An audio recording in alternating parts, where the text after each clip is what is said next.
আগামীকাল সকালে তোমার পরীক্ষা, তুমি সব পড়ছো কিন্তু এখন তোমার মনে হচ্ছে কিচ্ছু মনে নাই। এই মোমেন্টে তোমার অনেক নার্ভাস ফিল হচ্ছে। এই মোমেন্টে তোমাকে একটু কনফিডেন্ট হতে হবে। আর ঠিক কনফিডেন্টটা ফিল করার জন্য একটা কুইক রিভিশন দেওয়া চাই।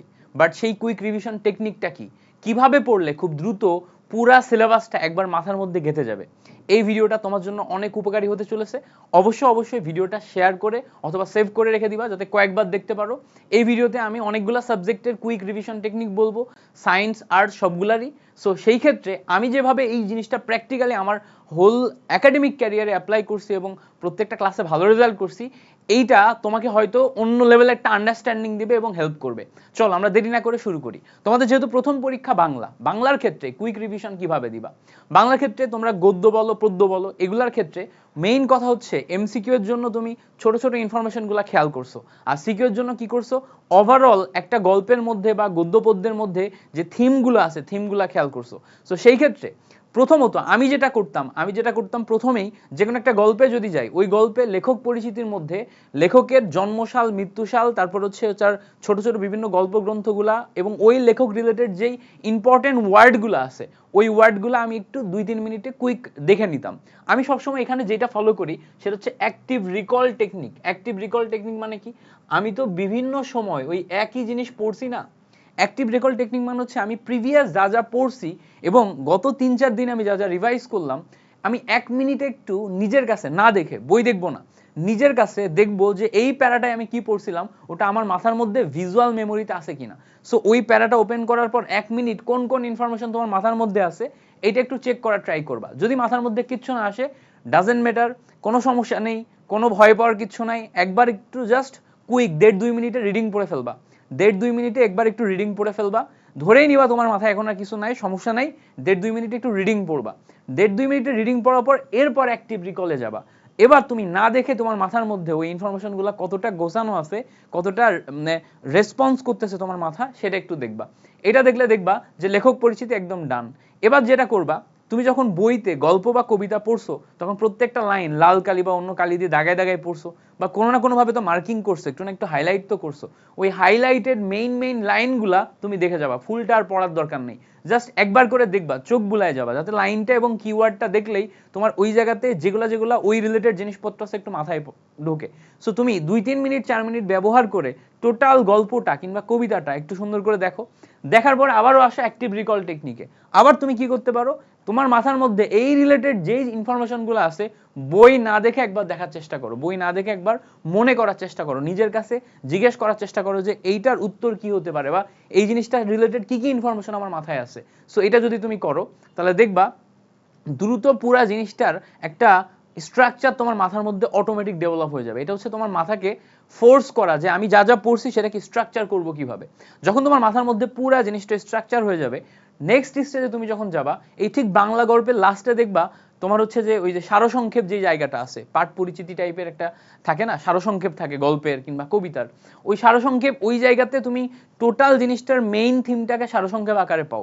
ওই জায়গা থেকে সবচেয়ে বেশি সিকিউ এর অ্যান্সার করা যায়, ওই জায়গা থেকে সবচেয়ে বেশি লাইন ব্যবহার করা যায় সিকিউ সলভ করার জন্য। তো সেই ক্ষেত্রে ওই জায়গার ইম্পর্টেন্ট লাইনগুলো, ওখানকার থিমগুলো, ওখানকার মেইন পয়েন্টগুলো, ওখানকার কথাগুলো আরেকবার একটু সুন্দর করে সেম প্রসেসে অ্যাক্টিভ রিকল করবা। যদি আগে থেকে তোমার অনেক ভালো মুখস্থ থাকে যে তুমি ওই জায়গাটা দেখলেই তোমার মনে পড়ে যায় এখানে কি কি আছে, তাহলে তো খুব ভালো। যদি তেমন না হয়, আগে থেকে মনে না থাকে, মুখস্থ না থাকে, তাহলে একবার একটু কুইক দেখে নিবা, 2-3 মিনিট একটু রিডিং পড়ে নিবা পুরাটা, তারপরে যে তুমি নিজে নিজে বলা ট্রাই করবা, তাহলেই দেখবা পুরা জিনিসটা রিভিশন হয়ে গেছে।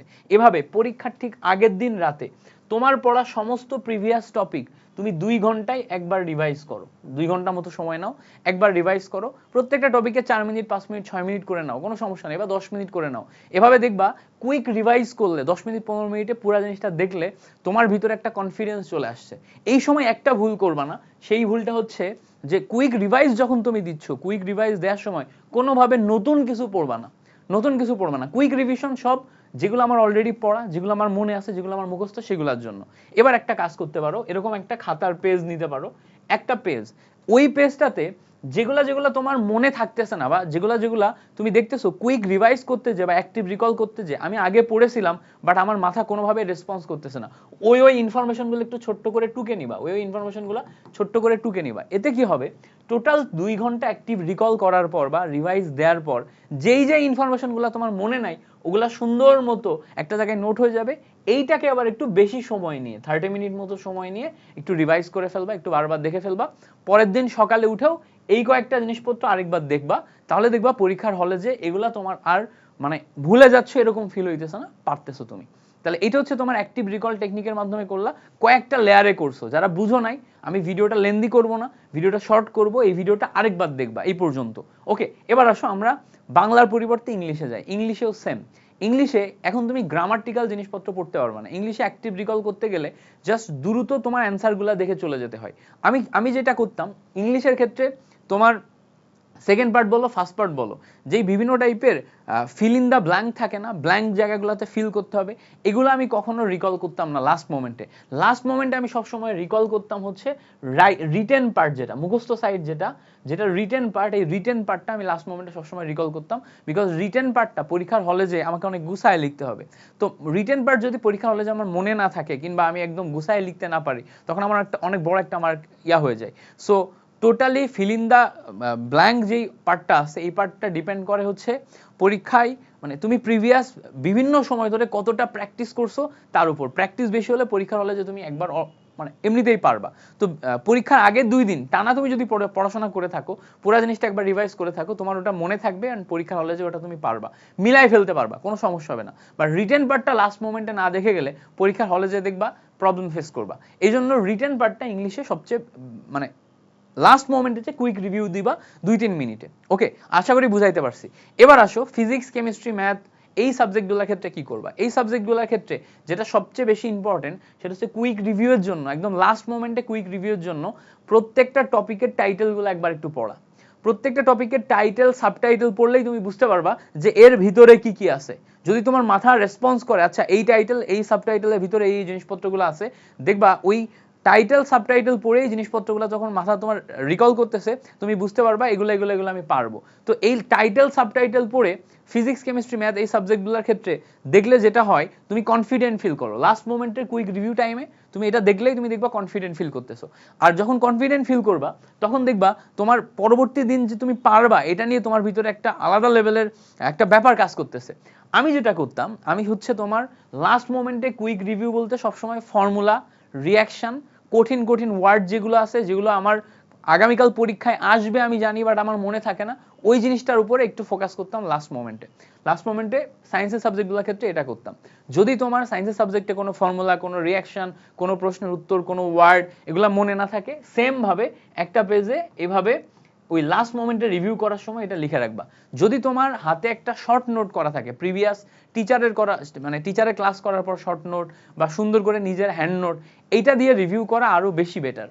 মানে ধরো এলোমেলোভাবে বই পড়াচ্ছে, এলোমেলোভাবে সিকিউ এমসিকিউ সলভ করাচ্ছে, তোমার যদি একটা সুন্দর সাজানো নোট থাকে সেইটা রিভিউ করা আরো বেশি বেটার। আর যদি না থাকে তাহলে এতদিন যাবত যেই বইটা পড়ে আসছো ওই বইটা একটু চোখ উল্টায় উল্টায় দেখবা, কারণ ওই বইয়ের কোথায় কি কি আছে সেটা তুমি অলরেডি জানো। সে ফিজিক্সের ক্ষেত্রেও জানো, কেমিস্ট্রির ক্ষেত্রেও জানো, ম্যাথের ক্ষেত্রেও জানো।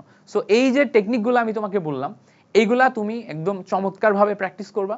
আর অ্যাডমিশন টাইমে তোমাদেরকে ফুল সাপোর্ট দেওয়ার জন্য, তোমাদের হচ্ছে যে অ্যাডমিশনের কেমিস্ট্রিটা একদম গুছিয়ে দেওয়ার জন্য এই চ্যানেলে তুমি পর্যাপ্ত পরিমাণে ক্লাসেস পাবা, ভিডিওস পাবা, আমাদের পেইড কোর্সে আসতে পারবা ইনশাল্লাহ। সো আমাদের সাথে অ্যাডমিশন টাইমটা কাটানোর জন্য অবশ্যই আমাদের চ্যানেলটা সাবস্ক্রাইব করে যাবা। Thank you so much for watching this video. ভিডিওটা যদি হেল্পফুল হয় তাহলে কমেন্ট করে যেও হেল্পফুল।